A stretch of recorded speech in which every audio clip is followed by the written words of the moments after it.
បាទសួស្តីប្រិមិត្តបាទឥឡូវវិលមកជួបគ្នាជាបន្តបាទថ្ងៃនេះគឺអត់បានដាក់ជាព័ត៌មានទេគឺដាក់ជាវីដេអូបែបកំសាន្តក៏ដូចជាបែបកសិកម្មតែម្ដងបាទ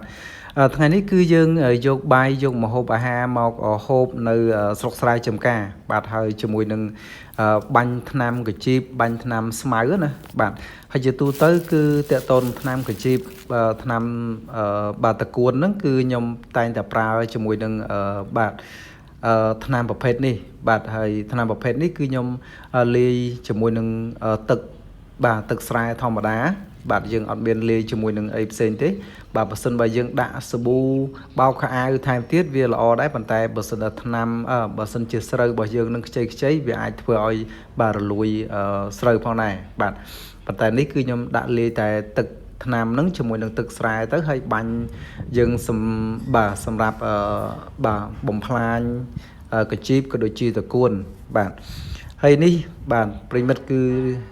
សត្វហៅសត្វក្អែកបាទសត្វក្អែក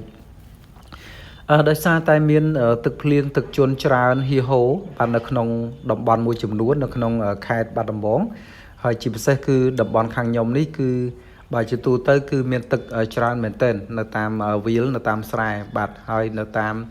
ទឹកស្រែមួយហ្នឹងគឺបាទយើងចុះទៅមានទឹកខ្លះលើជង្គង់បាទទឹកខ្លះគឺជ្រៅមែនទែនហើយស្រូវស្រែបងប្អូនកសិករខ្លះក៏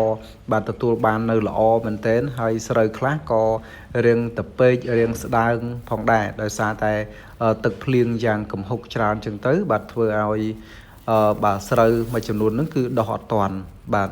ហើយប្រិមិត្តគឺនៅតាមស្រុកស្រែគឺខែនេះបាទមានផ្លែតគៀបក្តាមបាទប្រិមិត្តមានផ្លែតគៀបក្តាមដុះផ្លែមកបាទគឺមើលទៅគឺថាវាជូរអែមឆ្ងាញ់ណាបាទយើងអាចយកទៅបុកជាមួយនឹងផ្លែញ័រផ្លែបានផងដែរបាទហើយបាទស្រូវស្រែនេះគឺរយៈពេល2ខែហើយបាទប្រិមិត្តរយៈពេល2ខែគឺវាស្រូវខ្លះហ្នឹងគឺបានត្រឹមជង្គង់បាទស្រូវខ្លះគឺបានលើជង្គង់បាទហើយកន្លែងខ្លះហ្នឹងក៏វានៅក្រោមជង្គង់តិចតួចដែរបាទបន្ទាប់ពីយើងបានធ្វើការបាញ់ថ្នាំក៏ដូចជាបាទបោចស្មៅបោចតកួនអីផ្សេងហើយក៏ចាប់ផ្ដើមស្រស់ស្រូបនៅអាហារពេលថ្ងៃបាទប្រិមិត្តបាទអរគុណណាស់ជួបគ្នាជាបន្តទៀតជាមួយនឹងព័ត៌មានក៏ដូចជាវីដេអូកំសាន្តពី Channel ខ្ញុំបាទផងដែរ